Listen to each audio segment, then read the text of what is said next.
নমস্কার, আপনাদের সঙ্গে আমি সৈকত। শুরু করছি আজকের এই সময় অনুষ্ঠান। উত্তরবঙ্গ গত কয়েকদিন ধরে রীতিমতো চর্চায় রয়েছেন। উত্তরবঙ্গের বিভাজন নিয়ে ইতিমধ্যেই বঙ্গ রাজনীতি রীতিমতো তোলপাড়।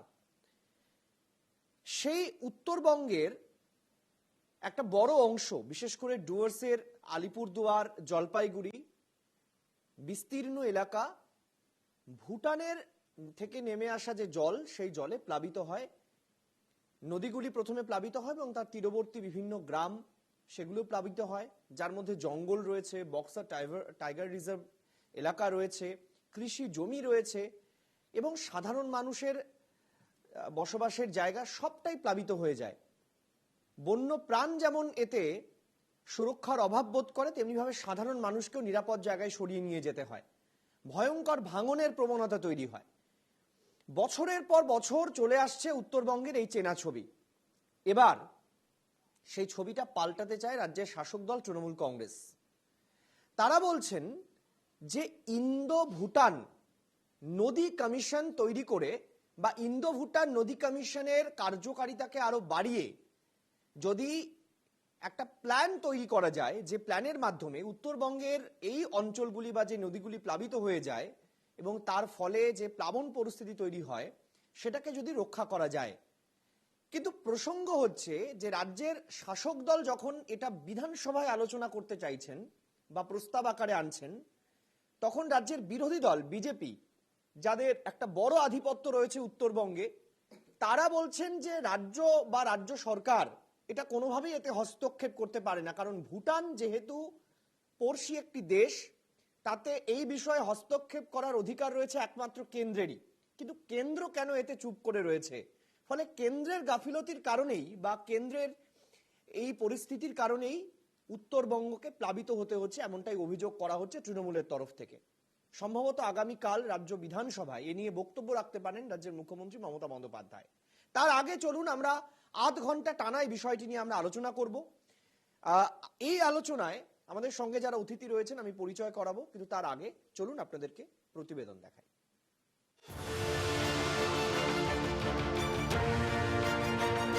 বাংলার আলিপুরদুয়ারের সঙ্গে লাগোয়া প্রতিবেশী দেশ ভুটান। সেই ভুটান থেকে নেমে আসা বর্ষার জলে ভাসে আলিপুরদুয়ারের বাসরা, কালচানি, শঙ্কোষ, বীরবিটি, হাওড়ি, রেতি, সুকৃতি। জলপাইগুড়ির জলঢাকা, ডায়না, বানারহাট, নাগরাকাটা, বিন্নাগুড়ি, চারমুচি। পাশাপাশি প্লাবিত হয় আলিপুরদুয়ারের জয়গা, কালচিনি, বীরপাড়া, মাদারিহাট। ভুটান পাহাড় থেকে নেমে আসা নদীর তাণ্ডবে ভয়াবহভাবে ভাঙনের কবলে পড়ে ডুয়ার্স। সংরক্ষিত জঙ্গল, কৃষি জমি, জাতীয় উদ্যানে জলের তোড়ে বিপাকে পড়ে। বন্যপ্রাণ ক্ষতিগ্রস্ত হচ্ছে। বিষয়টি বিধানসভায় তুলে ধরেন আলিপুরদুয়ারের বিধায়ক তথা পিএসসি চেয়ারম্যান সুমন কাঞ্জিলাল। ভুটানের নদীগুলিকে কিভাবে নিয়ন্ত্রণ করা সম্ভব? ভুটান প্রতিবেশী দেশ, তাই বিষয়টি কেন্দ্রের এখতিয়ারভুক্ত। কেন্দ্রের নজর টানতে এই বিধানসভায় প্রস্তাব তৃণমূলের। প্রস্তাবক রাজ্যের পরিষদীয় মন্ত্রী শোভনদেব চট্টোপাধ্যায়। সোমবার বিষয়টি নিয়ে আলোচনায় থাকতে পারেন মুখ্যমন্ত্রী। প্রতি বছর বর্ষার সময় গোটা ডুয়ার্স এবং তরাই জুড়ে ভুটান পাহাড় থেকে নেমে আসা নদীর যে তাণ্ডব, তীব্র জলস্রোতে আমাদের ওই এলাকা একদম ভয়াবহভাবে যে ভাঙনের কবলে পড়েছে। সেখানে কি সংরক্ষিত জঙ্গল, কি চা বাগান, কৃষি জমি, বসতবাড়ি সব ভুটানের এই নেমে আসা নদীর তাণ্ডবে উড়ে যাচ্ছে। ফলে এই বিষয়টি আমি বিধানসভায় বারবার তুলে ধরবার চেষ্টা করছি। সব কিছু নিয়ে একটা আজকে রেজুলেশন 169 সরকার পক্ষে থেকে আনা হয়েছে, যে মুভ করা হয়েছে তার মধ্যে আমারও অংশগ্রহণ ছিল। গত 26 তারিখে ন্যায় সংহিতার উপরে একটি মোশন এনেছিল। সেই মোশনে রাজ্যের মুখ্যমন্ত্রী আগামীকাল বলবেন, সেই হিসাবে মোশনটা আনা হয়েছিল, এরকমই আমরা শুনেছি। পরবর্তীকালে আমরা দেখলাম যে ওই মোশনটাকে বদলে দেওয়া হলো, বদলে দিয়ে রিভার কমিশনের একটা মোশন আমাদেরকে বলা হলো। সেটা 26 তারিখ আমি সন্ধ্যের পরে জানতে পারলাম, 25 তারিখ সন্ধ্যের পরে জানতে পারলাম 26 তারিখ এরকম একটা মোশন আসবে। 26 তারিখ বেলা 11টার সময় এই মোশনটা আমাদের হাতে দেওয়া হলো, আর 1:30টার সময় আমার আলোচনা শুরু। আলিপুরদুয়ারের বিধায়কের আক্ষেপ, এ নিয়ে বিরোধী বিজেপির কোনো উৎসাহ দেখা যাচ্ছে না। উত্তরবঙ্গের স্বার্থে, উত্তরবঙ্গের মাতৃভূমিকে বাঁচানোর স্বার্থে রাজনৈতিক দরজা বাদ দিয়ে, রাজনৈতিক বিভেদ ভুলে এই বিষয়টি নিয়ে আলোচনা করবেন। কিন্তু আজকে প্রথম দিন সেই লক্ষণ দেখলাম না। তবুও আমি আশাবাদী, সোমবার দিন আমার ধারণা, আমি অনুরোধ করব সবাইকে একজন জনপ্রতিনিধি হিসেবে যে আপনারা আপনাদের দায়িত্ব পালন করুন। সরকার পক্ষ থেকে যে রেজুলেশনটা আনা হয়েছে এটা অত্যন্ত গুরুত্বপূর্ণ। ভুটানের নদী আমাদের কাছে দুঃখের কারণ হয়ে দাঁড়িয়েছে। যে আলিপুরদুয়ারের বিধায়ক, উনি প্রথম বলতেন, যেহেতু সতীর্থ ছিলেন, এখনো দল পাল্টেছেন, শুধু প্রতীক পাল্টাননি। তো তিনি ওই আলিপুরদুয়ারের জলাশয় বুঝিয়ে সমস্ত বড় বড় অট্টালিকা করার কথা উনি বিধানসভায় তুলতেন, এখন আর বলেন না। আগে উনি এই বিষয় নিয়ে বলুন। দিল্লিতে নীতি আয়োগের বৈঠক থেকে কলকাতায় ফিরে মুখ্যমন্ত্রী বলেন, বর্ষায় উত্তরবঙ্গ ডুবে যায়, এই জন্য ইন্দো ভুটান রিভার কমিশনের কথা বলেছেন বৈঠকে। এর মধ্যে আমি একটা ইন্দো ভুটান রিভার কমিশন করার কথা বলেছি অন রেকর্ড। কারণ ভুটানের যে জল আসে সেই জলে আমাদের নর্থ বেঙ্গল, আলিপুরদুয়ার, জলপাইগুড়ি বিশেষ করে অনেকটাই ডুবে যায় প্রতি বছর, ফ্লাড অ্যাফেক্টেড এরিয়া। আমার রিটেন স্পিচে এগুলো দেওয়া আছে, কিন্তু আমি মুখে ভুটানেরটা বলেছি, তার কারণ অন্যগুলো রিটেন স্পিচে দেওয়া আছে, ভুটানেরটা দেওয়া ছিল না। তাই আমি বলেছি একটা ইন্দো ভুটান বাংলার এই ব্যাপারটা নিয়ে নর্থ বেঙ্গলের একটা হওয়া উচিত। কেন ভুটান পাহাড় থেকে নেমে আসা জলে ভাসে ডুয়ার্সের বিস্তীর্ণ অঞ্চল? ভুটান থেকে নেমে আসা সব নদীগুলিতে রেনগেজ মিটার নেই। সেচ দপ্তরের নর্থ ইস্ট বিভাগ 70টি রেনগেজ স্টেশন থেকে বৃষ্টিপাতের তথ্য পায়। সেখানে ভুটান থেকে শুধু 4টি রেনগেজ স্টেশন থেকে বৃষ্টিপাতের তথ্য পায়। 2022 সালে ভুটান ও বাংলার বর্ডার কোঅর্ডিনেশন বৈঠকে হরপা বাঁধ নিয়ে আলোচনা হয়।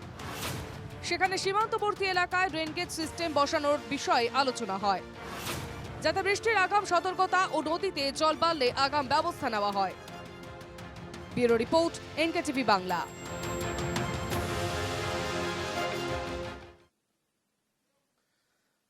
প্রতিবেদনের পর আমাদের অতিথিদের সঙ্গে পরিচয় করিয়ে দেবো। আমার সঙ্গে আলোচনায় রয়েছেন তৃণমূল কংগ্রেস সমর্থক, রাজনৈতিক বিশ্লেষক ভাস্কর সিংহ রায়। ভাস্করদা, আপনাকে স্বাগত। আমার সঙ্গে রয়েছেন বিজেপি মুখপাত্র অধ্যাপক বিমল শঙ্কর নন্দ। বিমলদা, আপনাকে স্বাগত। শুভজিৎ সরকার, সিপিএম নেতা, আমাদের সঙ্গে রয়েছেন। বিশ্বজিৎ দাস, রাজনৈতিক বিশ্লেষক, অধ্যাপক। এবং আমার সঙ্গে রয়েছেন আলিপুরদুয়ারের বিধায়ক সুমন কাঞ্জিলাল। সুমনদা, আপনাকেও স্বাগত আমাদের এই অনুষ্ঠানে। আমি প্রথমেই সুমনদার কাছেই চলে যেতে চাইবো। সুমনদা, আমি প্রথমেই যেটা জানতে চাইবো যে ভুটান তার ভৌগোলিক অবস্থান, প্রাকৃতিক অবস্থান যেভাবে রয়েছে, আলিপুরদুয়ারের জয়গা যে অঞ্চল, টোটোপাড়া সংলগ্ন অঞ্চল, তার একটা বড় অংশ আমরা দেখেছি যে অসংখ্য ছোট বড় নদী, যেগুলো ভুটানের থেকে নেমে আসা জলে প্লাবিত হয়ে যায়। এমনকি আমরা এটাও জানি যে টোটোপাড়ার সঙ্গে সংযোগ বিচ্ছিন্ন হয়ে যায়, মাদারিহাটের সঙ্গে সংযোগ বিচ্ছিন্ন হয়ে যায়, এত প্রবল স্রোত। এবং সেটা সেখানেই থেমে থাকে না, তার জলরাশি নিচে নেমে আসে এবং গোটা ডুয়ার্সকে ভাসিয়ে দেয়। রাজ্যে ক্ষমতায় আছে তৃণমূল কংগ্রেস প্রায় 13 বছর অতিক্রান্ত হতে যাচ্ছে, 13 বছর কম বেশি। এতদিন ধরে এটা কেউ নজর দেয়নি। এই প্রথম আপনাকে বিধানসভায় সেটা উত্থাপন করতে হলো, তৃণমূল কংগ্রেস এতদিন পর সেটাকে উত্থাপন করলো। এই যে যেটা বললেন, আমাদের ডুয়ার্স তথা উত্তর প্রতি বছর বর্ষায় যে একটা ভয়াবহ নদী ভাঙন, বন্যা পরিস্থিতি তৈরি হয়, এটা নিয়ে সবাই সরব থাকে। কিন্তু মুশকিল হচ্ছে, এটা নিয়ে যখন আলোচনা হয়, কেউ এই আলোচনার গভীরে খুব একটা যাওয়ার চেষ্টা করেন না। এর মধ্যে সবসময় একটা আলোচনা চলে আসে যে বন্যা পরিস্থিতি মোকাবিলা করতে হবে, কেন রাজ্য সেচ দপ্তর বাঁধ দিচ্ছে না, বাঁধ মেরামতি করছে না, এই ধরনের একটা আলোচনা চলতে থাকে। কিন্তু আমরা লক্ষ্য করে দেখেছি যে এই যে সমস্যা, এই সমস্যার স্থায়ী সমাধান তখনই সম্ভব যখন এই ভুটান পাহাড় থেকে নেমে আসা নদীর একটা চরিত্র বিশ্লেষণ করে এই নদীগুলোকে একটা নিয়ন্ত্রিত ভাবে শাসন করবার একটা যদি পরিকল্পনা মাফিক উপায় মানে বের করা না যায়, তাহলে কিন্তু প্রতি বছর আমাদের, আপনি যে বললেন মাদারিহাট, জয়গাঁও, ডুয়ার্সের প্রত্যন্ত এলাকা, এই এলাকায় কিন্তু এই সমস্যা হতেই থাকবে। এখন যেহেতু এই নদীটা ভুটান পাহাড় থেকে সব নেমে এসছে, সিংহভাগ নদী, স্বাভাবিকভাবে এটা একটা আন্তর্জাতিক বিষয় এবং ভারত ভুটানের একটা বিষয় চলে আসছে। ফলে এক্ষেত্রে কিন্তু ভারত ভুটান যৌথ নদী কমিশনের দাবি দীর্ঘদিন থেকে উঠলেও দুর্ভাগ্যের বিষয় আজ পর্যন্ত সেটা বাস্তবায়িত হয়নি। আমি জনপ্রতিনিধি নির্বাচিত হবার পর বিধানসভায় আবার এই দাবিটা নিয়ে সরব হয়েছিলাম, কারণ আমাদের মনে হয়েছে যে এই সমস্যার স্থায়ী সমাধান করতে হলে কেন্দ্র সরকারের হস্তক্ষেপ অত্যন্ত প্রয়োজন, ভুটানের সঙ্গে আলোচনা করা প্রয়োজন এবং ভুটানের নদীর চরিত্র বিশ্লেষণ করে বিশেষজ্ঞদের মাধ্যমে এই বন্যা পরিস্থিতি মোকাবিলা করার প্রয়োজন। এবং আজকে যে রাজ্য সরকারের তরফে এই উদ্যোগ নেওয়া হয়েছে এটা অত্যন্ত গুরুত্বপূর্ণ এবং আরো গুরুত্বপূর্ণ আমাদের মাননীয় মুখ্যমন্ত্রী মমতা বন্দ্যোপাধ্যায় দিল্লিতে নীতি আয়োগের বৈঠকে এই ভারত ভুটান যৌথ নদী কমিশনের প্রয়োজনীয়তার কথা আবার তুলে ধরেছেন। ফলে এটা আমাদের প্রত্যেককে আশা যোগাচ্ছে। সুমনদা, আমি এরপর বিজেপির কাছে যেতে চাইবো। বিমলদা, যেটা পরিষ্কার করে আমাদের প্রতিবেদনে তুলে ধরা হয়েছে, দুটো অভিযোগ। একটা হচ্ছে কেন্দ্রের এখতিয়ারভুক্ত বিষয়, ইন্দো ভুটান নদী কমিশন যদি তৈরি করতে হয় তাহলে সেটা কেন্দ্রের এখতিয়ারভুক্ত বিষয়, যেহেতু পড়শি দেশ।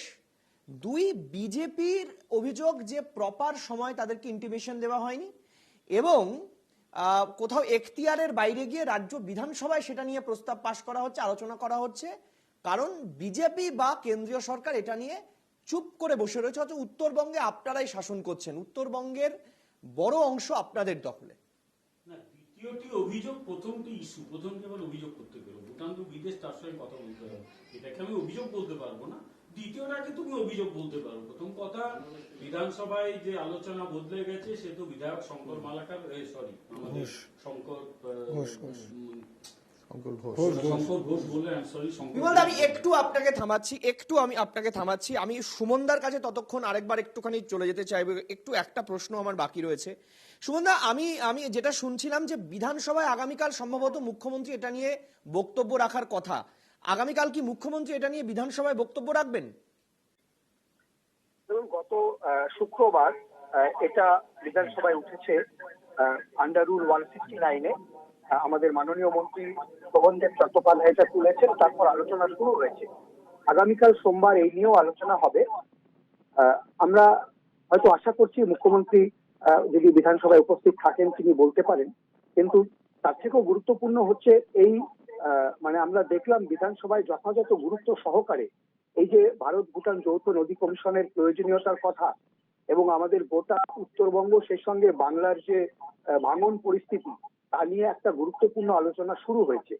আমি সবাইকে এটা বলতে চাই যে এই আলোচনাতে অংশগ্রহণ করে একটা পজিটিভ বার্তা সবাইকে দেওয়া দরকার, যাতে অন্তত আমি আসছি, আবারও আমি এই বিষয়ে আসবো। আমি একটু বিমলদা যেমনটা বলছিলেন, না, বিধানসভায় যে বলার বিষয় বদল হয়ে গেছে সেটা তো বিধায়ক শঙ্কর ঘোষ বললেন। আমি বিধানসভার সদস্য নই, সেই ব্যাপারটা বলতে পারবো না। এটা বিধানসভার সদস্যরা এই বিষয়গুলো বলতে পারবেন। আমি বরং অন্য একটা ইস্যুতে যাই, যেটা মেন আজকে আলোচ্য বিষয়, সেটা হচ্ছে ভারত ভুটান যৌথ নদী কমিশন। এখন যৌথ নদী কমিশন ইউজুয়ালি সেই দুটো দেশের মধ্যে হয় যাদের মধ্যে খুব বড় বড় নদীকে, যেরকম ভারত বাংলাদেশ যৌথ নদী কমিশন, ভারত এবং বাংলাদেশের মধ্যে প্রচুর বড় বড় নদী রয়েছে। ভারত এবং ভুটানের মধ্যে নদী আছে, কিন্তু রায়ঢাক ছাড়া আর কোনোটা কোটা বড় নদী নয়। ওগুলো ভুটান পাহাড় থেকে একটু স্রোত টাইপের নেমে আসে, যখনই বৃষ্টি হয় সেগুলো ভাসিয়ে নিয়ে বেরিয়ে যায়, খড়পাবান বলে, আবার অন্য সময় শুকিয়ে কাঠ হয়ে থাকে। ফলে এগুলোকে ম্যানেজ করার জন্য কতখানি নদী কমিশনের দরকার সেটা যারা এক্সপার্ট বলতে পারবেন। আজকে এখানে কোনো নদী বিশেষজ্ঞ থাকলে তারা হয়তো আমার চেয়ে ভালো বলতে পারতেন। কিন্তু কথা হচ্ছে যে নদী কমিশন গঠনটা অ্যাবসলিউটলি এটা একটা ইন্টারন্যাশনাল ইস্যু। ভুটান একটি স্বাধীন সার্বভৌম দেশ। ন্যাচারালি ভারতকে ভুটানকে রিকোয়েস্ট করতে হবে, ভুটানকে রাজি হতে হবে, তারপরে যৌথ নদী কমিশন হবে। এটা গেল প্রথম দিক।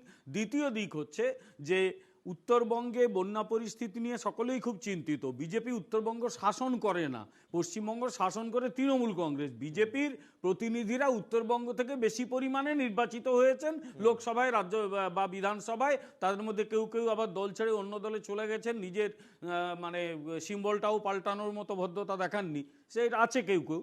কিন্তু উত্তরবঙ্গ বিজেপিকে ঢেলে ভোট দিয়ে দেয়, এটা নিয়ে সন্দেহের কোনো জায়গা নেই। আমার কথা হচ্ছে যে উত্তরবঙ্গ নিয়ে এতদিন এই সরকার, আজ এত বছর হয়ে গেল 2011 থেকে আজ পর্যন্ত এই নিয়ে ভাবনা চিন্তা করেনি কেন? উদ্যোগটা তো রাজ্য সরকারকে নিতে হবে, কারণ রাজ্য সরকার তো রাজ্যটাকে চালাচ্ছে, বিজেপি তো চালাচ্ছে না, এটা সেই তৃণমূল কংগ্রেস রাজ্য সরকারটা পরিচালনা করছে। ন্যাচারালি এতদিন এই ভাবনা চিন্তাটা আসেনি কেন? যখন এলো এই প্রসেস নেওয়ার আগে, একটা আন্তর্জাতিক বিষয়কে বিধানসভার তোলার আগে, আমি বলছি না যে তুলতে পারে না, কিন্তু একটা আন্তর্জাতিক বিষয়কে বিধানসভায় তুলে দিয়ে এটা একটু সবার কাছে বোধহয় খবরটা বেশি হলো। কিন্তু পরিষ্কার আমি বলি, রাজ্যের মুখ্যমন্ত্রী গিয়ে তো প্রধানমন্ত্রীকে বা জলসম্পদ উন্নয়ন মন্ত্রী কেন্দ্রে যিনি রয়েছেন তার সঙ্গে কথা বলে এই রিকোয়েস্টটা দিতে পারতেন, তার জন্য বিধানসভার প্রয়োজন ছিল না। এবং সেখানে যেহেতু আন্তর্জাতিক ইস্যু, তিনি বলতেই পারতেন, বা রাজ্য সরকারের যিনি জলসম্পদ মন্ত্রী তিনি বলতে পারতেন, তিনি মিটিং করতে পারতেন এবং তাতেই কাজটা হতো।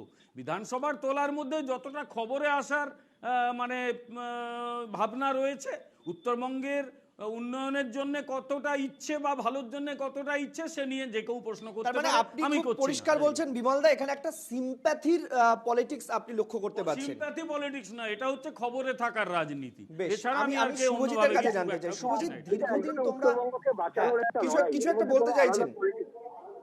আমি 2022 সালের একটা ঘটনা উল্লেখ করতে চাই সৈকত। হ্যাঁ বলুন। 2022 সালেও এই বিধানসভাতে এই প্রসঙ্গ উঠেছিল, এই উত্তরবঙ্গের এই বন্যা পরিস্থিতি, যৌথ নদী কমিশন এবং গোটা পশ্চিমবঙ্গের ভাঙন। আমি 2022 সালে আমার অভিজ্ঞতা বলছে, এই সময়েতে যখন বিধানসভায় প্রস্তাব উঠেছিল তখন একটা সর্বদলীয় প্রতিনিধি দল বিজেপি এবং তৃণমূল কংগ্রেসের একটা আলোচনা হয়েছিল, তারা কেন্দ্রে গিয়ে একযোগে এই সমস্যাটা তুলে ধরবেন। মন্ত্রী শোভনদেব চট্টোপাধ্যায় এই নিয়ে প্রস্তাব এনেছিলেন এবং সেই সময় মুখ্য সচেতক বিরোধী দলের, যিনি এখন লোকসভার সদস্য হয়েছেন, মনোজ সিগরা, তিনি মৌখিকগতভাবে বিধানসভায় রাজিও হয়েছিলেন সর্বদলীয় প্রতিনিধি দলে। আমরা আশান্বিত হয়েছিলাম যে এবার অন্তত একটা সবাই মিলে দিল্লির কাছে যাবে, কিন্তু 2-3 দিন পরেই দেখা গেল যে সেই প্রতিনিধি দলে যেতে বিজেপির যারা প্রতিনিধি তারা সম্মত হলেন না। ফলে রাজনীতি একটা ক্রমাগত এই নিয়ে চলছে। রাজনৈতিক সদিচ্ছার অভাব থাকলে কিন্তু এই সমস্যার সমাধান করা যাবে না। রাজনীতি থেকে উঠে এসে আজকে এই সমস্যা নিয়ে বিমলদা ভাবতে হবে। আপনাকে উত্তর দিতে চাইছেন, একটু বিমলদার উত্তরটা নিয়ে নিন। উত্তর নেই, ইস্যুটা যখন উঠলো তখন বলি, সর্বদলীয় প্রতিনিধি দলে ওনার কথা মতো যদি বিজেপির প্রতিনিধি দল যেতে রাজি হয়নি, তৃণমূলের প্রতিনিধিরাই তো যেতে পারতেন, তাদের তো কেউ বাধা দেয়নি, তারা গিয়ে তো ওটা দিতে পারতেন গিয়ে। তো ন্যাচারালি যাওয়া হয়নি, এটা মেনে নেওয়া ভালো। তৃণমূলের লোকেরাও যায়নি, তাদের যেতে তো কেউ বাধা দেয়। শুভজিৎ, আমি খুব পরিষ্কার বুঝতে পারছি যে এই বিষয়টা দেখে মনে হচ্ছে এটা খুব স্বাভাবিক বিষয়, কিন্তু এমন নয় যে হঠাৎ করে ভুটান পাহাড়ে তৃণমূল আমলেই বৃষ্টি শুরু হয়েছে, তো বাবা আমল থেকে হয়ে আসছে। এবং আমি নিজের চোখে একাধিকবার গিয়ে দেখেছি যে সেখানে বন্যা পরিস্থিতি কি ভয়াবহ আকার ধারণ করে। এবং আমরা দেখেছি যে একটা জনজাতি, টোটো উপজাতি যারা, তাদের সঙ্গে মাদারিহাটের পুরো যোগাযোগ বিচ্ছিন্ন হয়ে যায়। আবার একটা খরার সময় যেখানে দেখে মনে হয় যে একেবারে ধুধু প্রান্তর। প্রশ্ন হচ্ছে যে বন্যা হয় বা ওই যে পরিস্থিতি তৈরি হয়, যেটা বিমলদার কথাতেও আমরা শুনলাম, সেইটাকে তো আটকানোর দরকার রয়েছে অ্যাটলিস্ট, যে এই জলটা যাবে কোথায়, এই জলটাকে ড্রেনেজ করার একটা সিস্টেম বের করা। মানে গতকাল রাত থেকে এরকম হচ্ছে বলে আমার অন্তত মনে হয় না, বাকিদেরও মনে হয় না, এটা দীর্ঘদিনের সমস্যা। এবার এই সমস্যার আকার বেড়েছে, তার কারণ হচ্ছে আমরা মডার্নাইজেশনের যুগে হাঁটছি, হাঁটতে হাঁটতে কী হচ্ছে, আমরা গাছপালা কাটছি, পরিবেশ নিয়ে আমাদের কনসার্ন কমছে। এবার যখনই পরিবেশ নিয়ে কনসার্ন কমছে তখন স্বাভাবিকভাবেই যেগুলো ন্যাচারাল ব্যারিয়ার হিসেবে কাজ করতো, সেই ন্যাচারাল ব্যারিয়ারগুলো নষ্ট হয়ে যাচ্ছে এবং আমাদের ব্যারিয়ার বা অন্য কোনো ব্যবস্থাপনা তৈরি করতে হচ্ছে। আমার খুব সোজা কথা, আমরা একটা ফেডারেল স্ট্রাকচারে বাস করি যেখানে সেন্টার এবং স্টেটকে একসাথে অনেক কিছু করতে হয়। নিশ্চিত যে ভুটান একটা ইন্টারন্যাশনাল টেরিটরি, একটা অন্য দেশ, তাই সেই বিষয়ে যখন কোনো বিষয়ে কথা বলতে হয় সেখানে সেন্ট্রাল গভর্নমেন্টের রোল অত্যন্ত গুরুত্বপূর্ণ।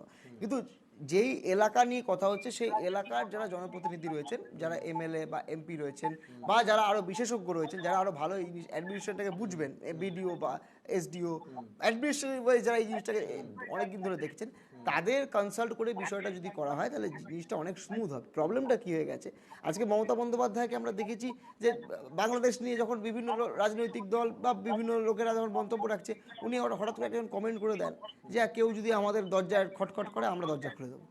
এই ধরনের কমেন্ট যখন উনি বলে দেন, এবার এটার তো একটা অন্য আকার নিয়ে নেয়। আমি গতকাল দেখছিলাম ফেসবুকের বিভিন্ন ভিডিও, বাংলাদেশের অভ্যন্তরে বিভিন্ন মানুষ এগুলো অন্য রিয়াকশন দিচ্ছে। এমনকি ওখানকার গভর্নমেন্ট বোধহয় ভুল না করলে আমাদের কেন্দ্রীয় সরকারকে চিঠি লিখেছে যে হ্যাঁ, যে আপনার ওখানকার একটা রাজ্যের মুখ্যমন্ত্রী এই ধরনের কমেন্ট করছে। দেখুন, উনি হয়তো কি অ্যাঙ্গেলে বলেছে আমি জানি না, আমি এখানে ব্যাখ্যা দেবো না, বা আমি বলেও দেবো না, এটাই কনক্লুশন। কিন্তু এই ধরনের কমেন্টগুলো বা কিছু তো বুঝতে হয় যে সেন্টারের কোনটা এলাকা, স্টেটের কোনটা এলাকা। এবার সেন্টারের ক্ষেত্রেও কিছু বিষয় থাকতে পারে। সেন্টার মনে করছে যে এটা একটা ইন্টারন্যাশনাল টেরিটরি, আমরা এটা টেক আপ করবো, কিন্তু সেন্টারের উচিত যে ওখানকার যে স্থানীয় যে সরকার, অর্থাৎ পশ্চিমবঙ্গের সরকার, তাকে কনসাল্ট করে বিষয়টা করা। দেখুন, আমরা এখানে রাজনীতির লোক ঠিকই, আমরা রাজনীতির কথা বলবো, কিন্তু নির্দিষ্ট পরিকল্পনা করতে গেলে যারা এই নিয়ে বিশেষজ্ঞ, যারা পরিবেশবিদ, যারা এই ধরনের বিষয়গুলো, যারা ইঞ্জিনিয়ার, যারা এগুলোকে বলতে পারবে যে কি করে এটাকে সলিউশন বের করা যাবে, তাদেরকে ডাকা উচিত। অবশ্যই এটা তো অল পার্টি মিটিং করা উচিত, সব দল নির্বিশেষে এসে সমাধান। ভাস্করদা, আমি খুব পরিষ্কার বুঝতে পারছি এই যে কালজানি, সংকোষ, এই নদীগুলো, ডায়না, এই নদীগুলো বর্ষার সময় ফুলে ফেপে ওঠে, আমরা সবাই জানি। কিন্তু প্রশ্ন হচ্ছে এই যে ভুটান থেকে আসা যে পাহাড়ের জল, সেই জলটা যে অঞ্চলের মধ্যে দিয়ে প্রবাহিত হচ্ছে সেটা বাংলার। এখন প্রশ্ন হচ্ছে এখানে কাজ করতে গেলে বা সেটা নিয়ে অ্যাকশন নিতে গেলে কেন্দ্রের জুরিডিকশন হয়ে যাচ্ছে, আর যদি বাংলা সেটা নিয়ে উদ্বেগ প্রকাশ করে তাহলে সেটা রাজনীতি হয়ে যাচ্ছে। তাহলে উপায় কি? রাজনীতি হচ্ছে না। আপনি গত 23 তারিখে যে বাজেট হলো, সেই বাজেটে বন্যা নিয়ন্ত্রণের জন্য সিকিম বরাদ্দ হয়েছে, সিকিমে বিহারের জন্য বরাদ্দ হয়েছে, আসামের জন্য বরাদ্দ হয়েছে। বাংলায় বন্যা হয়, কিন্তু কেন্দ্রীয় সরকার বাংলাকে বঞ্চনা করেছেন। একটা টাকাও বন্যা নিয়ন্ত্রণের জন্য বাংলার জন্য বরাদ্দ হয়নি। তাহলে কেন্দ্রীয় সরকারের বাংলার বন্যা নিয়ন্ত্রণের কি ভূমিকা আছে বা কতটা কি করতে চান, সেটা একটাতে পরিষ্কার হয়ে যায়। 2 নম্বর হচ্ছে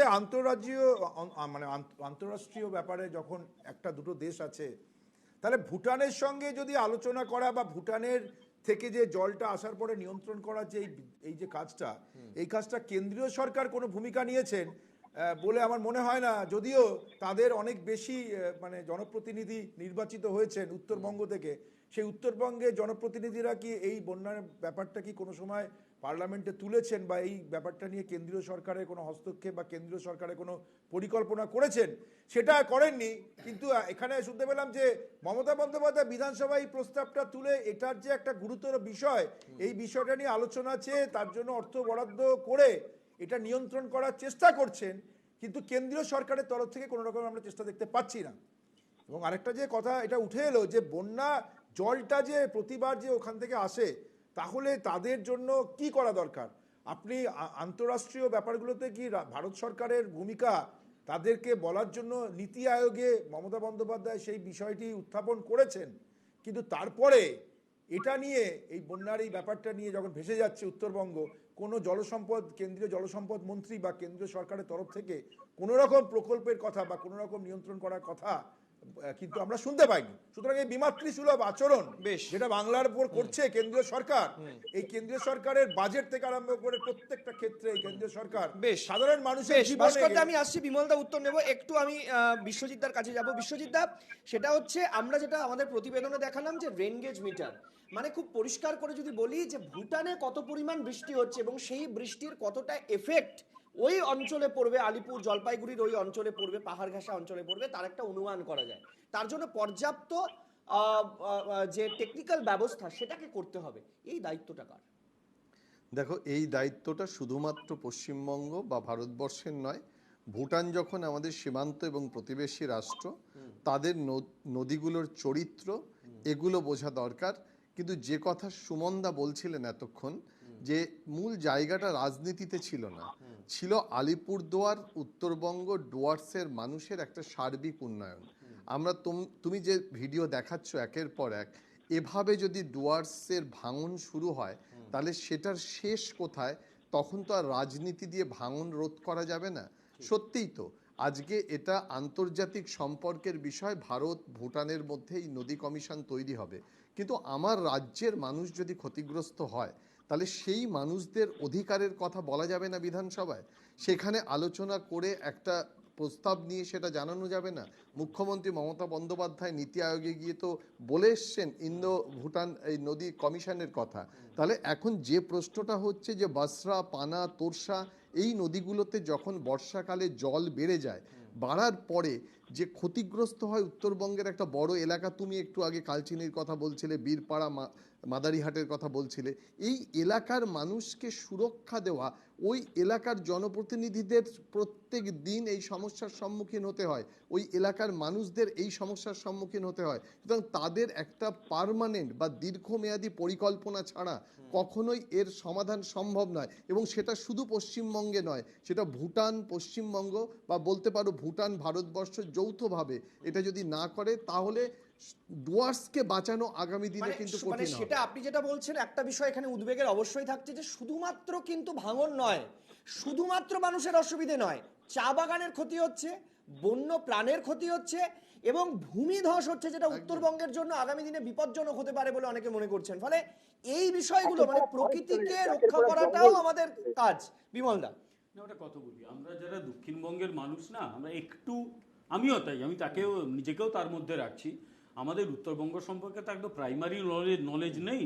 তুমি আমাকে যদি সুবর্ণরেখার বন্যা নিয়ে প্রশ্ন করো, আমি অনেক ভালো উত্তর দিতে পারবো, কারণ নদীটা দেখিয়েছি, তার চরিত্র জানি, বা দামোদর বলতে পারবো। উত্তরবঙ্গের নদীগুলোর চরিত্র একটু অন্যরকম, কারণ এগুলো পাহাড়ি নদী, খরস্রোতা নদী এবং হঠাৎ করে ওগুলোতে প্রচুর বৃষ্টি হলে হড়পা বান হয়, ভাসিয়ে নিয়ে চলে যায়।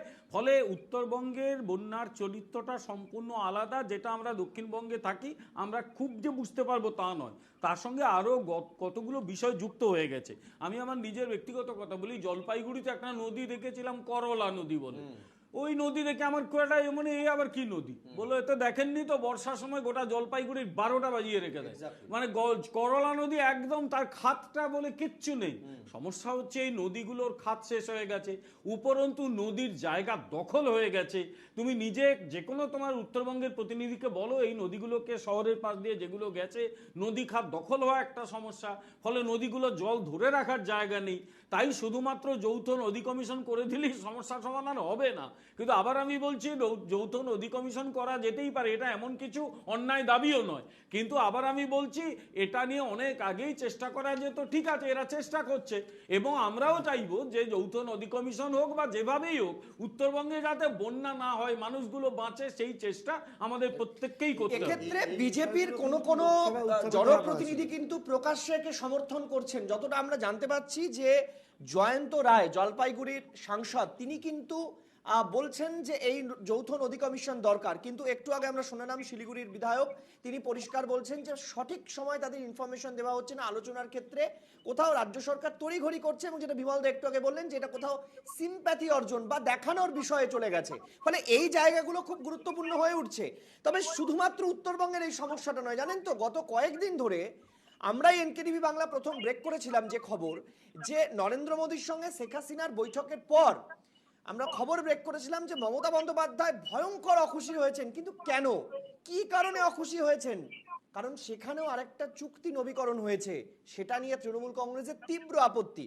যে আপনারা জানেন, গঙ্গা তিস্তা জলবন্টন চুক্তি, এই চুক্তি 2026 সালে শেষ হওয়ার কথা, কিন্তু কেন্দ্রীয় সরকার রাজ্য সরকারের অনুমতি না নিয়েই বা তাদেরকে না জানিয়েই হায়দ্রাবাদ হাউসে শেখ হাসিনার সঙ্গে বৈঠকে গত 22শে জুন তারা একটা চুক্তি পুনর্নবীকরণের সিদ্ধান্ত করে ফেললেন।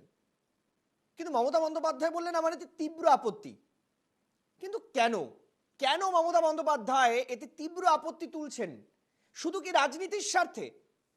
বিভিন্ন সংবাদ মাধ্যম আপনাদেরকে দেখাচ্ছে সেই খবর। আমরা প্রথম আপনাদেরকে ব্রেকিং নিউজ করে জানিয়েছিলাম মমতা বন্দ্যোপাধ্যায়ের আপত্তির কথা, তার পরের দিনই মমতা বন্দ্যোপাধ্যায় নিয়ে মুখ খুলেছিলেন। এবং আমরা দেখেছি যে নীতি আয়োগের বৈঠকে মমতা বন্দ্যোপাধ্যায় প্রসঙ্গ তুলেছিলেন। কিন্তু অভিযোগ করা হচ্ছে, যখন মমতা বন্দ্যোপাধ্যায় সব অভিযোগ তুলছেন তখন তার মাইক্রোফোন বন্ধ করে দেওয়া হয়, যদিও এই ঘটনাকে পত্রপাঠ খারিজ করে দিচ্ছে কেন্দ্র। কিন্তু কেন মমতা বন্দ্যোপাধ্যায় আপত্তি তুলছেন এই চুক্তি পুনর্নবীকরণ নিয়ে, আজকে ডিটেলস রিপোর্ট চলুন আপনাদেরকে দেখাই, তারপর আমি প্রতিবেদনে আলোচনায় আসবো। দেখুন প্রতিবেদন। 22শে জুন 2024 দিল্লিতে ফারাক্কা গঙ্গা জলবন্টন চুক্তি নবীকরণে শিলমোহর। হাসিনার উপস্থিতিতে শিলমোহর প্রধানমন্ত্রী নরেন্দ্র মোদী। हमने 1996 के गंगा रिवर ट्रीटी के रिन्यूअल के लिए टेक्निकल स्तर पर बातचीत शुरू करने का निर्णय लिया है। बांग्लादेश में तीस्ता नदी के संरक्षण एवं प्रबंधन पर बातचीत के लिए शीघ्र ही एक टेक्निकल टीम बांग्लादेश का दौरा करेगी। এরপরই মুখ্যমন্ত্রী মমতা বন্দ্যোপাধ্যায় প্রধানমন্ত্রী নরেন্দ্র মোদীকে চিঠি লিখে জানান পশ্চিমবঙ্গ সরকারের অংশগ্রহণ ছাড়া তিস্তা ও ফারাক্কার জলবন্টন নিয়ে বাংলাদেশের সঙ্গে চুক্তিতে আমার তীব্র আপত্তি রয়েছে। এমন একতরফা আলোচনা কাঙ্ক্ষিত বা গ্রহণযোগ্য নয়। পশ্চিমবঙ্গের মানুষের স্বার্থ নিয়ে কোনো আপোষ করব না। গঙ্গার জলবন্টন নিয়ে 1996 সালে হওয়া ভারত ও বাংলাদেশের মধ্যে চুক্তির মেয়াদ শেষ হওয়ার কথা 2026 সালে। তার আগেই রাজ্যকে অন্ধকারে রেখে যুক্তরাষ্ট্রীয় কাঠামোকে অগ্রাহ্য করা হচ্ছে বলে অভিযোগ। কোনো দেশকে কি দেবে না দেবে এটা তাদের ব্যাপার, আমি এটা নিয়ে কোনো কথা বলছি না। যে state is the stakeholders, তাদের কাছে কথা বলবে না, তাদের কাছে কনসাল্ট করবে না। তুমি আজকে বাংলাদেশকে দিয়ে দিলে আমি আমার কোনো আপত্তি নেই। বাংলাদেশ আমাদের বন্ধু রাষ্ট্র, অনেকে এটাকে মিসলিড করছে। কিন্তু আমরা কি বলেছি, এখানে তিনটে পার্টি, একটা হচ্ছে ইন্ডিয়া, বাংলাদেশ, আর স্টেক হোল্ডার হচ্ছে বেঙ্গল। তুমি সেখানে আমাদের কাউকে জিজ্ঞেস করলে না। তিস্তার জল চলে গেলে নর্থ বেঙ্গলের লোক উত্তরবঙ্গ ভাগ করবে বলে, বঙ্গভঙ্গ করবে বলে প্ল্যান করছো। ও তো ড্রিঙ্কিং ওয়াটার পাবে না, বর্ষাকালে ডুবে যায়, গরমকালে শুকনো হয়ে যায়। ভারতবর্ষের সংবিধানে বলা আছে যে কোনো রাজ্যের অভ্যন্তরে আন্তর্জাতিক ক্ষেত্রে যে সমস্ত বিষয় জড়িয়ে আছে, ইস্যু রয়েছে, সেই নিয়ে আলোচনা করা সম্ভব নয়।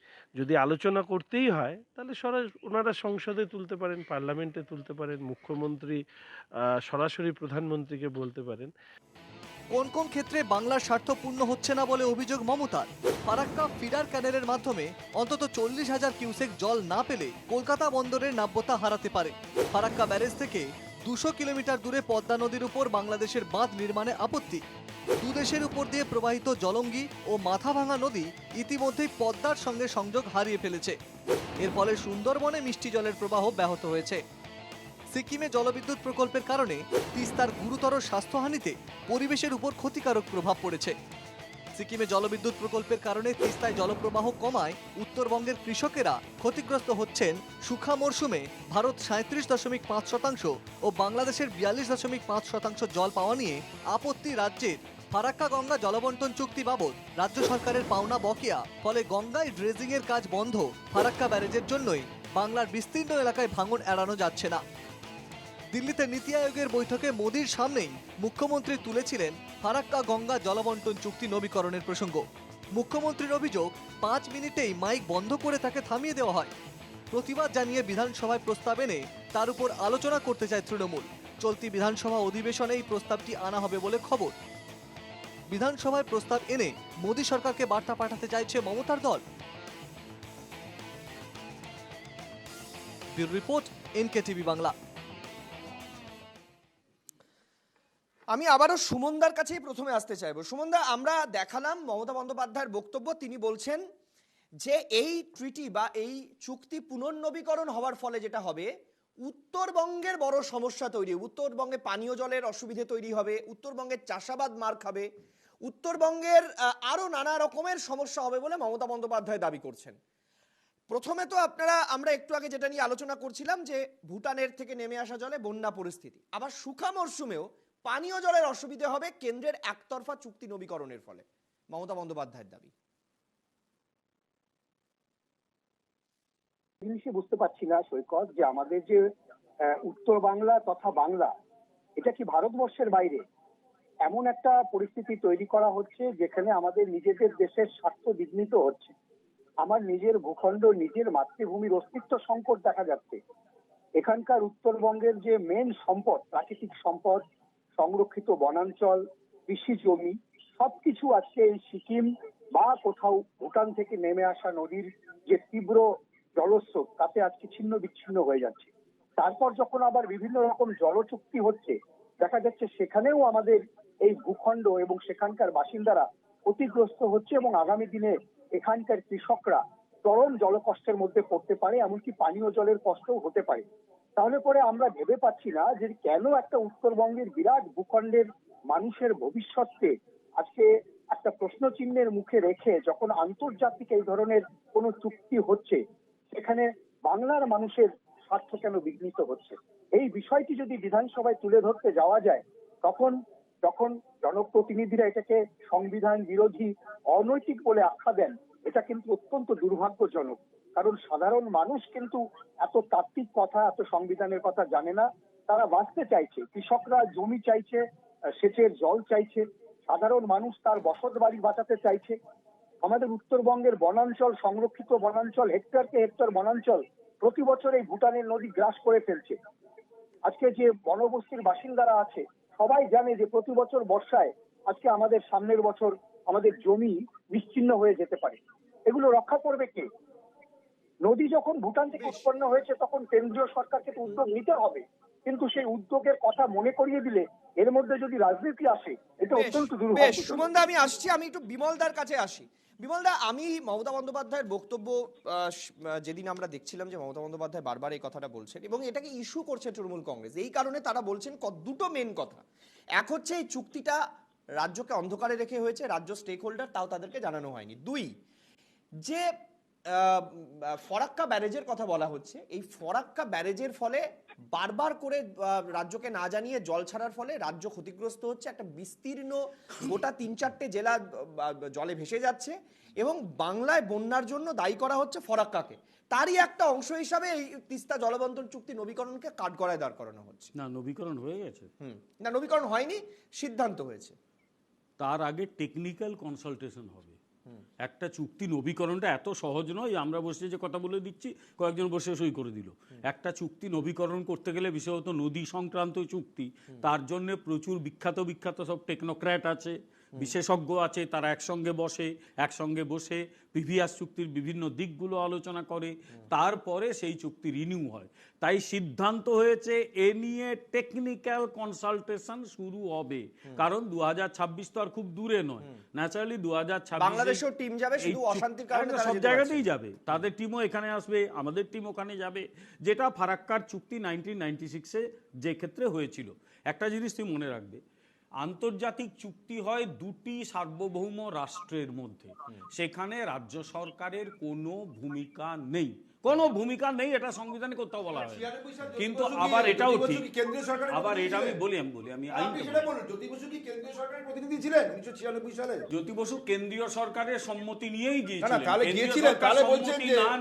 তাহলে আপনি যে বলছেন যে কেন্দ্রীয় সরকার যদি পুরো বিষয়টা হয়ে থাকে, তাহলে জ্যোতি বসু করেন চুক্তি স্বাক্ষরের বিষয়টা নয়, যেহেতু এখানে বাংলার সমস্যা হচ্ছে, বাংলার যে ব্যাপারটা এখানে যে বিষয়টা নিয়ে কোন জায়গাতে বাংলার সমস্যা হচ্ছে এই জলবন্টন করার চুক্তি করার ফলে, তাহলে বাংলার কি কোনো থাকবে না, কোনো প্রতিনিধি থাকবে না?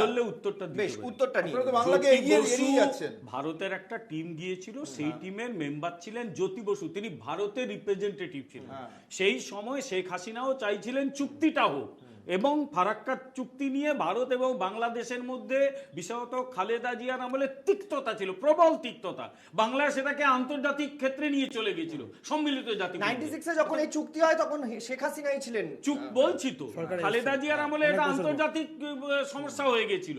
পরে শেখ হাসিনা চুক্তিটা করেন, সেই চুক্তির সময় কখনো পারলে এখানে সেই সময় কলকাতা বন্দরের চেয়ারম্যান ছিলেন বিক্রম সরকারকে একবার ডেকে নেবে, তার কিছু আপত্তি ছিল, তিনি পদত্যাগ করেছিলেন, এই চুক্তিটাকে উনি মানতে পারেননি। যাই হোক, তারপরে অনেকটা সময় পেরিয়ে গেছে, ওই চুক্তিকে আমরা সবাই মেনে নিয়েছি, সেই চুক্তি অনুযায়ী আমরা জল পেয়েছি। প্রথম কথা, ফারাক্কা চুক্তির এন্টায়ার ইম্প্যাক্টটা দক্ষিণবঙ্গে, ওটা উত্তরবঙ্গের সঙ্গে তার প্র্যাকটিক্যালি সম্পর্ক খুব কম, এটা অ্যাবসলিউট দক্ষিণবঙ্গের ঠিক যেরকম সংকোচ বা রায়ঢাক বা এইসব নদী নিয়ে আলোচনা করলাম, তার সঙ্গে আমাদের সম্পর্কটা উত্তরবঙ্গের বিষয়, ফারাক্কা চুক্তিটা দক্ষিণবঙ্গের বিষয়। ফারাক্কা ব্যারেজটাই তৈরি হয়েছিল কলকাতা বন্দরকে বাঁচাতে, তাই কলকাতা বন্দরের আজকের সমস্যার একটা বড় কারণ গঙ্গায় জল কমে গেছে। সেই জল কিভাবে বাড়ানো হবে, তার যে বিরাট কিছু ঘটে গেছে তা নয়, কারণ জল এমনি কমে যাচ্ছে। প্রশ্ন হচ্ছে যে চুক্তিটার নবীকরণ করতে হবে, ভারত এবং বাংলাদেশ সিদ্ধান্ত নিয়েছে, এখন সেটার জন্য টেকনিক্যাল আলোচনা চলছে। এই প্রসঙ্গে একটা কথা বলি, এটা ঠিকই যে চুক্তি করে দুটো দেশ কোনো অঙ্গরাজ্য কিচ্ছু করতে পারে না, কিন্তু এটাও ঠিক যে কেন্দ্রীয় সরকার যখন একটা চুক্তি করে অন্য যে রাজ্য এফেক্টেড হবে তার সঙ্গে আলোচনা করে নেয়। যেরকম যেহেতু জ্যোতি বসু এখানে মধ্যস্থতাকারীর ভূমিকায় প্রায় পালন করেছে, কারণ তিনি এখানকার মুখ্যমন্ত্রী ছিলেন না। আর এই প্রসঙ্গে বলি, ভারত চাইলেই কিন্তু তিস্তা জলবন্টন চুক্তিটা করে দিতে পারে, করেনি কেন? পশ্চিমবঙ্গের আপত্তি আছে, যার জন্য পশ্চিমবঙ্গের সঙ্গে কথা চলছে। যেদিন পশ্চিমবঙ্গ একমত হবে তিস্তা চুক্তি হবে, নইলে কিন্তু এখনো কেন্দ্রীয় সরকারের ক্ষমতা আছে তিস্তা চুক্তি করে দক্ষিণবঙ্গে দেওয়ার। যে বন্যা কিন্তু হওয়ার করছে কারণ না যে একটাই ওই কারণ, ফারাক্কা এটা চুক্তি, যে যেহেতু রাজ্য সরকারের আপনি সঙ্গে মানছেন। আলোচনাটা একটা ফ্রুটফুল জায়গায় পৌঁছচ্ছে না, তাই কেন্দ্রীয় সরকার তারা কিন্তু গণতান্ত্রিক ভাবনা চিন্তা মেনেই এই বিষয়ে রাজ্যের সঙ্গে কথা বলে এবং বলবে। এ নিয়ে এতটা বোধহয় আশঙ্কা আমি আমি প্রকাশ আমি না এই করাই জায়গাটা ভালো। একটু পরিষ্কার করে দিতে চাইবো, যেটা একটু আগে বিমলদা আপনি বলছিলেন যে গঙ্গা তিস্তা জলবন্টন চুক্তির মূল বিষয়টা কি। দুটো এক মানে নয়, কেন বারবার আমি গঙ্গার আমি আমি সঙ্গে আমি তিস্তা হ্যাঁ, কেন আমি লাগছে আমি বলে আমি দিন। খুব পরিষ্কার করে বলতে চাইছি, এই চুক্তির পুনর্নবীকরণের অর্থ ছিল একটাই, যেটা একটু আগে বিমলদা বললেন, যে কলকাতা বন্দরের নাব্যতাকে সঠিক রাখা এবং শুখা মরশুম, চাষের মরশুম এবং যে সময় উদ্বৃত্ত জল হয় ওই জায়গাগুলোতে, সেই জলটাকে কিভাবে ডিস্ট্রিবিউশন করা যাবে তার একটা প্রক্রিয়া। আমি এটা নিয়ে তোমার কাছে জানতে চাইবো যে তৃণমূল কংগ্রেস, আমি নিজের চোখে দেখেছি এরকম, যখন তৃণমূল কংগ্রেস রাজ্যে ক্ষমতায় আসেনি তখন তারা দেওয়াল লিখন করতেন, জল চুরি করে যদি বাংলা ডোবালে। আমরা দেখেছি এই স্লোগান, আমরা দেখেছি ইয়েতে। আজকে সেই জ্যোতি বসুর নাম আবার ফিরে আসছে। মানে কোথাও এইটা পরিষ্কার করার চেষ্টা করা হচ্ছে বাম আমলে হওয়া একটা ব্যারেজ, যে ব্যারেজের কুফল আজকে বাংলাকে ভোগ করতে হচ্ছে। এবং আজও যখন বন্যা হয় উদয়নারায়ণপুর, হাওড়া, মালদা যখন ডুবে যায়, তখন সিপিএম এর নাম বারবার করে উঠে আসে। না না, আমি আপনাকে বলি, পলিটিক্সের বিয়ন্ডে তো গিয়ে এই সব বিষয়ে আলোচনা করা উচিত বলে আমার অন্তত মনে হয়। দেখুন, এটা ঠিকই যে এই চুক্তিটা হয় হচ্ছে একটা দেশের সরকারের সঙ্গে আরেকটা দেশের সরকারের, কিন্তু যেই টেরেন দিয়ে বা যেই টেরেনকে কেন্দ্র করে জিনিসটা হয়, সেখানকার স্টেট গভর্নমেন্টের কনসাল্ট, মানে তাকে কনসাল্ট বলা যায় না, তাকে সঙ্গে নিয়ে করাটাই স্বাভাবিকতা। এবার তৎকালীন সময়ে জ্যোতি বসু রাজ্যের মুখ্যমন্ত্রী, দেশের প্রধানমন্ত্রী বোধহয় এইচডি দেবেগৌড়া, ভুল না হয় 96 জোট সরকার সে সময়কার প্রধানমন্ত্রী, এবং শেখ হাসিনা বোধহয় সে সময় ক্ষমতায় এসছেন খালেদা জিয়া বিএনপিকে হারিয়ে, সে সময় একটা ইন্ডিয়ার সঙ্গে বাংলাদেশ রিলেশন ইমপ্রুভ করছে, ওই জায়গা থেকে চুক্তিটা তৈরি করা। আসলে মমতা বন্দ্যোপাধ্যায় যে বক্তব্যটা উনি রাখছেন যে ওনাকে ডাকা হয়নি বা ওনাকে কনসাল্ট করা হয়নি, আমি এই কথাটার সঙ্গে জাস্টিফাইড বা এই কথাকে সঙ্গে ওনাকে সমর্থন করব, কারণ আমি ওনার মতো নই। কারণ উনি যখন নাকি, আমরা দেখেছি বিভিন্ন সময় বিরোধী দলের, ধরুন কেউ সিপিএমের এমএলএ বা বিজেপির এমএলএ, উনি তাদেরকে প্রশাসনিক মিটিংয়ে ডাকেন। প্রশাসনিক যখন বৈঠকগুলো হয় সে সময় আমরা দেখি যে কেবল তৃণমূলের যারা এমএলএ, তৃণমূলের যারা এমপি তারাই ডাক পায়, কিন্তু যারা বিরোধী দল, বিজেপির তো আছে, সিপিএম এর তো না, বিজেপির তো আছে। বিজেপির এমএলএ 2021 সালে আগে তো সিপিএম এর এমএলএ ছিল, বিজেপি 2021 সালে 2021 সালে তো সিপিএম এমএলএ ছিল, কংগ্রেসের এমএলএ ছিল। তৎকালীন সময় আমরা একই জিনিস দেখেছি যে উনি বিরোধী দলের যারা এমএলএ তাদেরকে ডাকতেন না। এখন she is being paid off by her own words, own terms. উনি যে জিনিসগুলো করতেন, উনি যখন রেলের মন্ত্রী ছিলেন, উনি তো সে সময় রাজ্য সরকারকে ইনভলভ করতেন না। উনি ভাবতেন যে রাজ্য সরকারের অন্য দল ক্ষমতায় আছে, তাদেরকে ডাকবো না। ওনার সঙ্গে এই জিনিসটাই হচ্ছে, কিন্তু আমি এটাকে সাপোর্ট করবো না। আমি সবসময়, আমাদের একটাই বক্তব্য যে স্টেট গভর্নমেন্ট, সে যে রাজনৈতিক দল হোক, আমাদের পক্ষে হোক বিপক্ষে হোক, যেহেতু এটা একটা যুক্তরাষ্ট্রীয় কাঠামো, এই যুক্তরাষ্ট্রীয় কাঠামোতে এটাকে বাঁচাতে গেলে আমরা তো কেন্দ্রীয় সরকারের যে আগ্রাসী মনোভাব, তার বিরুদ্ধে সবসময় আমরা স্ট্যান্ড নিয়েছি। যে আজকে বিজেপি আছে, অন্য সরকার ছিল, সে জায়গা থেকে আমি বলবো রাজ্য সরকারের ভূমিকা অত্যন্ত গুরুত্বপূর্ণ। রাজ্য সরকারের ডাকা হোক, রাজ্য সরকার এবং কেন্দ্র সরকার মিলিত হবে এই ধরনের ট্রিটি, যাতে আবার এমন না হয় যে আমি ট্রিটিতে সাইন করলাম, এটা বাংলা এফেক্টেড হয়ে গেল, বাংলাদেশ সুফল পেয়ে গেল। আমি বিমল, আমাদের স্টেটটা খুব ভাস্করদা একটা জিনিস আপনার কাছে জানতে চাইবো, যে মমতা বন্দ্যোপাধ্যায় যখন 100 দিনের টাকা, এমজি এনআরইজি প্রকল্প ইত্যাদি ইত্যাদি নিয়ে যখন বলছেন, তার মধ্যে একটা খুব গুরুত্বপূর্ণ পার্ট ছিল এই ট্রিটির পুনর্নবীকরণের সিদ্ধান্ত নিয়ে। মমতা বন্দ্যোপাধ্যায় পরিষ্কার অভিযোগ করেছেন তার মাইক বন্ধ করে দেওয়া হয়েছে, 5 মিনিট তাকে বলতে দেওয়া হয়নি। অন্যদিকে আসামের মুখ্যমন্ত্রী তিনি পরিষ্কার প্রকাশ্যেই বলছেন তিনি 7 মিনিট 7.5 মিনিট বলতে পেরেছেন। এই যে রাজ্যের ইস্যু নিয়ে যখন নীতি আয়োগের বৈঠকে মমতা বন্দ্যোপাধ্যায় বলতে যাচ্ছেন, তার মাইক বন্ধ করে দেওয়ার অভিযোগ, কিন্তু বিজেপি বা কেন্দ্রীয় সরকার তারা পত্রপাঠ এই অভিযোগ খারিজ করেছেন। তিনি বলেছেন এটা সম্পূর্ণ রাজনৈতিকভাবে মাইলেজ নেওয়ার চেষ্টা করছেন মুখ্যমন্ত্রী। দেখুন, শুধুমাত্র নীতি আয়োগের বৈঠক নয়, আপনারা দেখেছেন বাজেট সেশন চলছে এখন, বিভিন্ন সময়ে যখনই বিরোধী দলের বক্তব্য রাখতে কেউ শুরু করছেন, সেখানেই তাকে বাধা দেওয়া হচ্ছে। এটা আমরা পার্লামেন্টে দেখছি, নীতি আয়োগের বৈঠকেও দেখেছি, সমস্ত জায়গায় বিজেপি বিরোধী দলগুলোর ক্ষেত্রে এই বিমাতৃসুলভ আচরণ কেন্দ্রীয় সরকার করছে, এটা প্রমাণিত। এবারে উনি 5 মিনিট বলেছেন কি 6 মিনিট বলেছেন, কিন্তু উনাকে সম্পূর্ণ বক্তব্য পেশ করার সময় দেওয়া হয়নি। এটা প্রতিষ্ঠিত, কিন্তু উনি যে যে কথাগুলো বলেছেন সেই কথাগুলো নিয়ে, কিন্তু যে কথাগুলো দাবিগুলো জানিয়ে এসছেন সেটা নিয়ে কিন্তু কোনো রকম বিবৃতি দেখলাম না। উনাকে কতক্ষণে মাইকটা কে হাতে ঠকঠক করেছেন, কে কি করেছেন, বন্ধ করেছেন কি করেননি, এইসব কথা বলা হচ্ছে, কিন্তু উনার কথা যেটা বিবৃতিটা নিয়ে, উনার কথাটা নিয়ে কিন্তু কেউ কোনো বিবৃতি দেননি।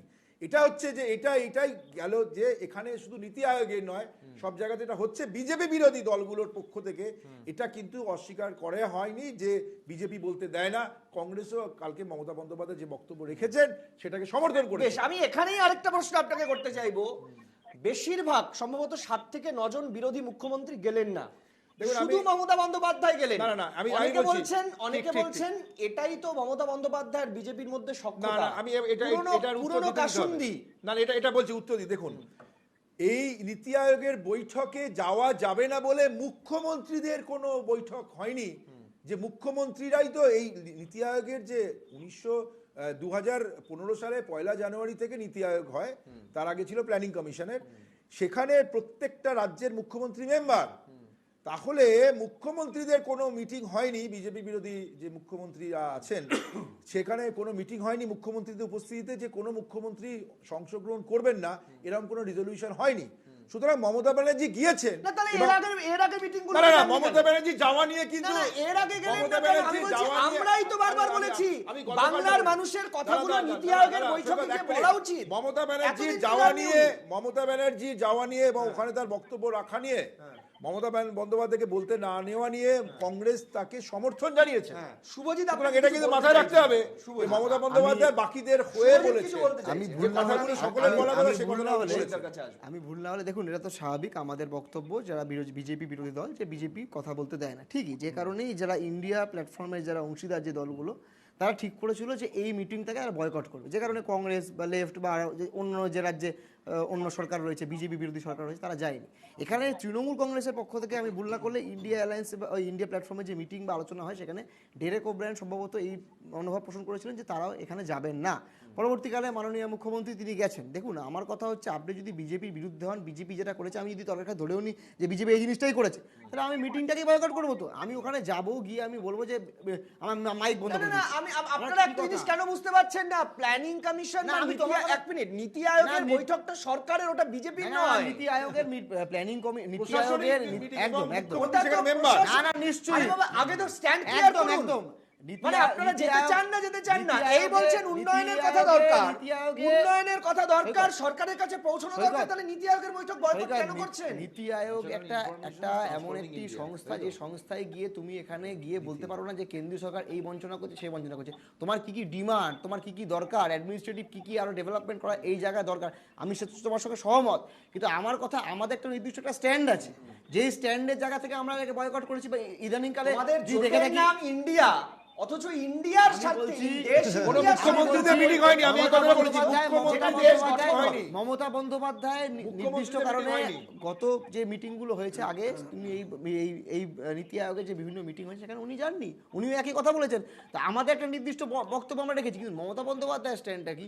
উন্নয়নের স্বার্থে মমতা বন্দ্যোপাধ্যায় কেন যাননি? তার কারণ হচ্ছে উন্নয়নের স্বার্থে রাজনীতি বড় নয়, উন্নয়নের স্বার্থে রাজনীতি বড় নয়। পিনারাই বিজয়নকেও দেখিয়ে দিয়েছে, উনি কি উন্নয়নের কথা বলতে পেরেছেন? বিজয়নকেও দেখিয়ে দিয়েছে, না বয়কটের কারণ হচ্ছে বাজেট সেশন। উনি যেতে পেরেছেন? মুখ্যমন্ত্রী বৈঠকে যাওয়ার আগে কলকাতা বিমানবন্দরে উনি বলেই গিয়েছিলেন যে আমাকে যদি বলতে দেওয়া হয় আমি বেরিয়ে যাব। তারপর একই ঘটনা। আমরা যাইনি, উনি কি বলতে পারলেন শেষমেশ? আমরা বলতে পেরেছি। আমাদের যে আশঙ্কা ছিল যে বিজেপি বলতে দেবে না, বিজেপি যে সংস্থা, পিনারাই বিজয়ন বুঝতে পারেন, সেই আশঙ্কা মমতা বন্দ্যোপাধ্যায় বুঝতে পারেন না। আসলে সমস্ত কেন্দ্রীয় সংস্থাগুলো আসলে বিজেপির অফিসের আমি বিশ্বজিৎদার কাছে আসতে চাইবো। বিশ্বজিৎ, আমি কেন সবার শেষে আপনার কাছে আসছিলেন, একটা খুব গুরুত্বপূর্ণ, আজকে শোয়ের সবচেয়ে গুরুত্বপূর্ণ পার্টটা আপনার কাছে প্রশ্ন করব। সেটা হচ্ছে, আমরা দেখাচ্ছিলাম আমাদের প্রতিবেদনে যে এই যে পুনর্নবীকরণ, মানে চুক্তিটা যদি পুনর্নবীকরণ হয় তাতে কি কি হবে, যেটা কোনো সংবাদ মাধ্যম বা কেউ যেটাকে গুরুত্ব দিচ্ছেন না।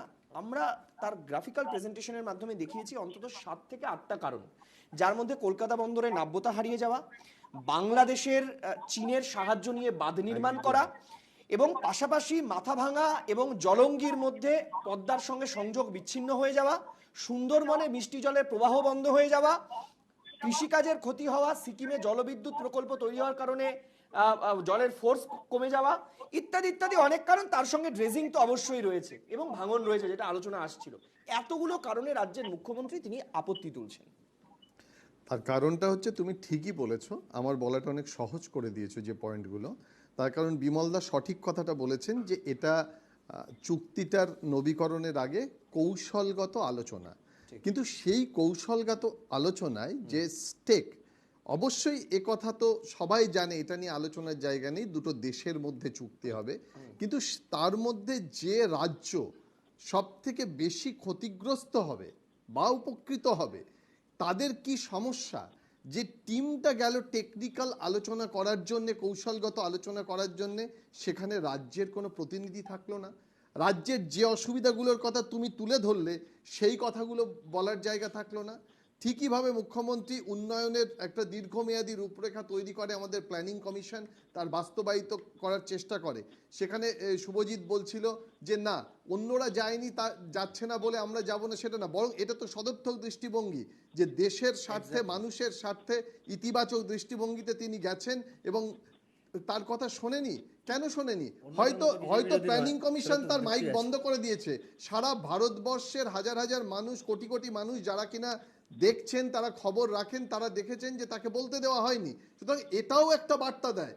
মূল জায়গাটা হচ্ছে কিছু কিছু ক্ষেত্রে রাজনীতিকে দূরে সরিয়ে সেই অঞ্চলের, রাজ্যের মানুষের উন্নতির কথাটা প্রথম মাথায় রাখতে হবে। এখানে রাজনীতিটা বড় ইস্যু না।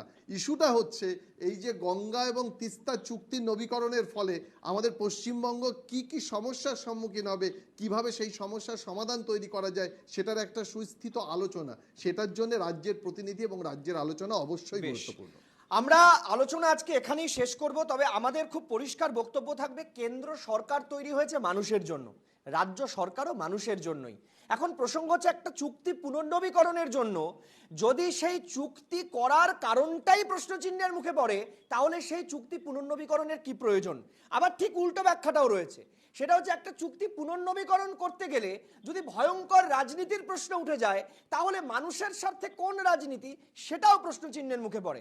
আমরা এই বিষয়গুলো তখনই বুঝতে পারবো যদি দেখি কেন্দ্রীয় সরকার রাজ্য সরকারের সঙ্গে আলোচনা করেই, যেটা একটু আগে বিমলদাও আশা প্রকাশ করছিলেন যে নিঃসন্দেহে রাজ্য সরকারের সঙ্গে আলোচনা করেই এই চুক্তি পুনর্নবীকরণ হবে 2026-এর আগে, সরকারিভাবে শিলমোহর পড়বে। আবার ঠিক উল্টো দিকে সুমন কাঞ্জিলাল যে আশা নিয়ে আজকে আমাদের এই অনুষ্ঠানে রয়েছেন দীর্ঘক্ষণ ধরে, যে জনপ্রতিনিধি হিসাবে আলিপুরদুয়ারবাসীর কাছে তিনি মুখ দেখাতে পারবেন যে হ্যাঁ, রাজ্য সরকার এবং কেন্দ্র সরকার সহাবস্থানের মাধ্যমে উত্তরবঙ্গে বন্যা নিয়ন্ত্রণের জন্য একটা ব্যবস্থা তারা করতে পেরেছেন। এই পজিটিভ নোট নিয়ে আমরা আজকে অনুষ্ঠানটা শেষ করছি। সকলকে ধন্যবাদ আমাদের অনুষ্ঠানে সময় দেওয়ার জন্য। নমস্কার।